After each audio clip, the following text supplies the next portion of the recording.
జై శ్రీరామ్. నమస్కారం అండి. 2025 అక్టోబర్ మాసంలో ద్వాదశ రాశి వాళ్ళ మాస ఫలితాంశాలు ఎలా ఉన్నాయో ఒక్క రాశి గురించి తెలుసుకుంటూ వెళ్దాం. నా పేరు ఆచార్య మహేష్. నేను బీటెక్ మెకానికల్ చేశాను, వేదిక్ ఆస్ట్రాలజర్ కూడా. చూడండి, జ్యోతిష శాస్త్రం అంటే మనం పుట్టిన డేట్ ఆఫ్ బర్త్ టైమింగ్స్ ఏదైతే ఆ టైమింగో ఆ ఒక డేట్ ఆఫ్ బర్త్ ఉంటుందో ఆ సమయానికి కర్మానుసారే కొన్ని గ్రహాల స్థితులు బాలేనప్పుడు, అంటే ఇబ్బందికరంగా ఉండే స్థానాల్లో ఉన్నప్పుడు, అష్టకర్గ బిందువులు తక్కువ ఇచ్చి ఆ దశాభుక్తి జరిగేటప్పుడు, దశ ప్లస్ భుక్తి, సూర్యమహాదశ చంద్రభుక్తి, చంద్రమహాదశ సూర్యభుక్తి, శుక్రమహాదశ సూర్యభుక్తి, ఇలా ఒక్కొక్క భుక్తి, రాహు మహాదశ శనిభుక్తి, రాహు మహాదశ బుధభుక్తి, రాహు మహాదశ గురుభుక్తి, ఇలా ఒక్క దశాభుక్తి జరిగేటప్పుడు కొన్ని దశాభుక్తులు మనకి నెగిటివ్ చెడు ఫలితాలు ఇచ్చేటప్పుడు వాటి నుంచి బయటపడడానికి కొన్ని పరిహారాలు చేసుకోమని జ్యోతిష శాస్త్రం చెప్పింది.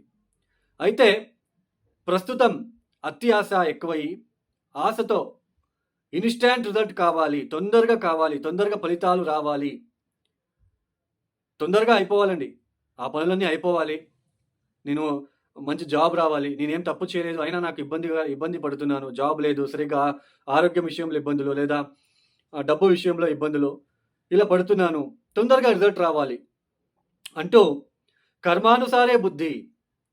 చూడండి, పంచమ స్థానం బలహీన పడితే సంతానం విషయంలో ఇబ్బందులు, మన బుద్ధి ఆలోచన విధానం సరిగ్గా ఉండదు, ఫికాలిటీ మైండ్ మారుతూ ఉంటుంది.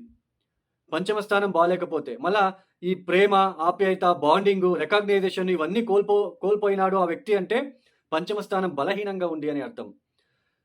సో కర్మానుసారే బుద్ధి. సో మనం ఏం చేస్తాము, తొందరగా ఆయన ఏదైనా ఇస్తాడేమో, ఆయన ఏమైనా జంక్షన్లు ఇస్తాడేమో, ప్రత్యేకంగా పూజలు చేసి వేసుకోగానే మనకి కర్మ తగ్గిపోతుంది, లేదా ఏదైనా రుద్రాక్ష వేసుకోగానే అంతా అయిపోతుంది. ఇలా ఇన్స్టాంట్ రిజల్ట్ కోసం చాలా మంది పరితపించి డబ్బులు నష్టపోతున్నారు. జ్యోతిష శాస్త్రంలో అలా ఇన్స్టాంట్ రిజల్ట్ ఉండదండి. సో పూర్తిగా కర్మని పోగొట్టుకోలేము. బట్ కొన్ని దశాభుక్తులు వచ్చినప్పుడు సరైన మార్గదర్శనం కూడా దొరకదు మనకి, సరైన జ్యోతిష్కుడు కూడా దొరకడు. సో వాళ్ళు ఏదో డబ్బులు వేసేస్తారు, పూజలు చేపిస్తారు, మీకు మంచిది జరిగిపోతుంది అంటారు, మీరు వేసేస్తారు, అక్కడ మీకు వేస్ట్ ఆ డబ్బు. దాన్ని కర్మానుసారే బుద్ధి అంటాం.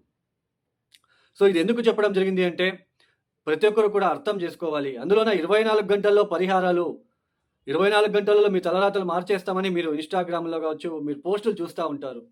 అలా ఎప్పటికీ ఉండదండి. అలా 24 గంటలలో పరిహారాలు చేసుకునే ఒక సొల్యూషన్ కనుక ఉంటే ఈ పాటికి అందరూ బాగుపడేవాళ్ళు కదా. దాన్ని ఎలా నమ్ముతారు మీరు? సో ఒక్కొక్క దశాభుక్తి కొన్నిసార్లు 2 సంవత్సరాలు, 3 సంవత్సరాలు కూడా ఉంటుంది. శని మహాదశ, గురు మహాదశ 16 సంవత్సరాలు ఉంటుంది. చూడండి, ఇట్లాంటి దశాభుక్తులు వచ్చినప్పుడు మనము వాటికి సంబంధించిన పరిహారాలు చేసుకుంటేనే దాని నుంచి బయటపడతాము. దీన్ని అర్థం చేసుకోవాలి. ఎక్కువ డబ్బులు నష్టపోకండి. సో కొన్ని చిన్న పరిహారాలు చాలా ఉన్నాయి. ఓం నమ శివాయ శివ పంచాక్షరి మంత్రం కనుక మీరు ఒక రోజు 1008 సార్లు చదువుకుంటే చాలు, ఒక సంవత్సరం 2 సంవత్సరాలు చేసుకుంటే చాలు. దానికన్నా సొల్యూషన్ ఎక్కడా దొరకదు. అర్థం చేసుకోండి. ఇక ఈ ఒక మాసంలో గ్రహ సంచారం మనం తెలుసుకున్నట్లు కనుక అయితే చూడండి, ముఖ్యంగా రాహు కుంభంలో సంచారం, శని మీనరాశిలో సంచారం, గురు మిథున రాశిలో సంచారం. అయితే ఆయన అక్టోబర్ 18వ తేదీ నుంచి కర్కాటక రాశిలోకి వచ్చి సంచారాన్ని ప్రారంభం చేస్తున్నారు. అతిచార మార్గంలో తొందరగా వచ్చేస్తున్నారు. అక్కడ ఉండి ఒక 2 months తర్వాత మళ్ళీ వెనక్కి వక్రించి మిథున రాశికి వెళ్తున్నాడు. కేతు సింహరాశిలో సంచారం, సూర్యుడు అక్టోబర్ 17 వరకు కన్యా రాశిలో సంచారం, తదుపరి తులారాశిలో సంచారం. బుధుడు ఈ మాసంలో 2 రాశుల్ని మారుతున్నారు. అక్టోబర్ 3వ తేదీ తర్వాత తులారాశి, అక్టోబర్ 24వ తేదీ తర్వాత వృశ్చిక రాశిలోకి వెళ్లి సంచారాన్ని ప్రారంభం చేస్తున్నారు. శుక్రుడు అక్టోబర్ 9వ తేదీ వరకు సింహంలో సంచారం, తదుపరి కన్యా రాశిలో సంచారం. అలానే కుజుడు ఈ మాసంలో చివరి వరకు అక్టోబర్ 27వ తేదీ వరకు తులారాశిలో సంచారం, తదుపరి వృశ్చిక రాశిలో సంచారాన్ని చేయబోతున్నారు. ఈ గ్రహ సంచారం రీత్యా ద్వాదశ రాశి వాళ్ళకి 2025 అక్టోబర్ మాసంలో వృశ్చిక రాశి వాళ్ళ ఫలితాలు. ఈ వృశ్చిక రాశి వాళ్ళకి చాలా రోజుల నుంచి కూడా చాలా అంతవరకు కూడా ఇబ్బందులు ఎక్కువ ఫేస్ చేస్తూ వస్తున్నారు.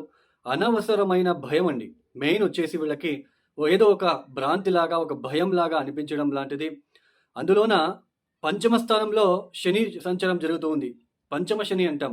పంచమ స్థానం అంటే మన ఆలోచన విధానం ఎలా ఉంటుంది? మన బుద్ధి కౌశల్యం ఎలా ఉంటుంది? మనం ఎలా ఆలోచిస్తున్నాము? ఇన్వెస్ట్‌మెంట్ ఏదైనా చేస్తున్నామా? మనకు రికాగ్నైజేషన్ ఎలా ఉంది? పాజిటివ్‌గా ఉందా? నెగెటివ్‌గా ఉందా? మనం ఎలా ఆలోచిస్తున్నాం? ఇవన్నీ కూడా పంచమ స్థానం నుంచి చూస్తాం. అలాంటి పంచమ స్థానానికి ఈ శని వచ్చినప్పుడు ఇక్కడ అనవసరమైన భయము, అలానే ఇల్లు మార్పిడులు జరగడం, ఎగైన్ అండ్ ఎగైన్ ఇల్లు మారడం లాంటిది మీరు చూసి ఉంటారు ఆల్రెడీ.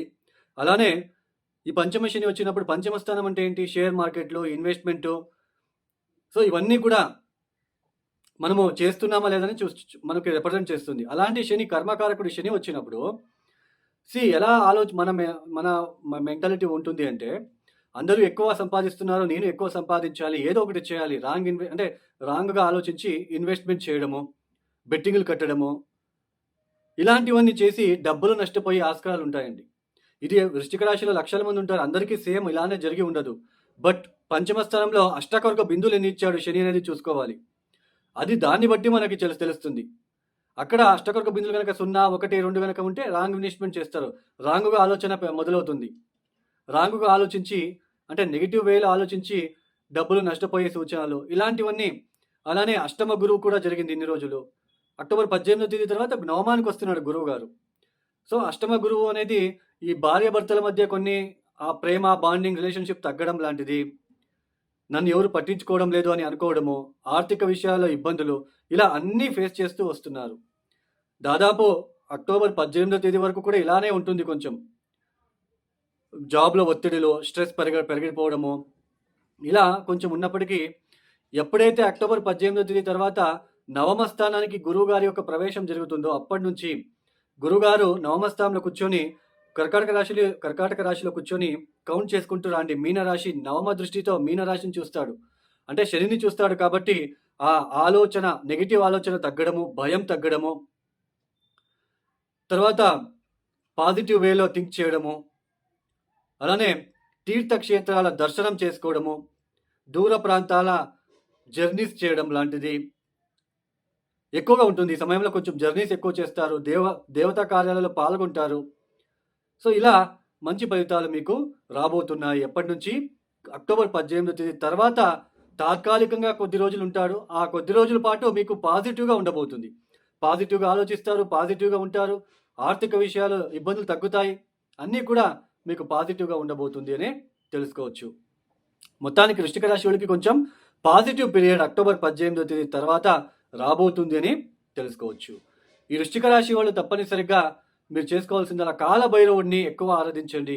అలానే దక్షిణామూర్తి లేదా దత్తాత్రేయ మంత్రాలు కావచ్చు, శ్రీపాద శ్రీవల్లభ దివ్య చరితామృత పుస్తకాన్ని చదువుకొని అంటే 7 రోజుల వ్రతం చేసుకోవడానికి ప్రయత్నం చేయండి.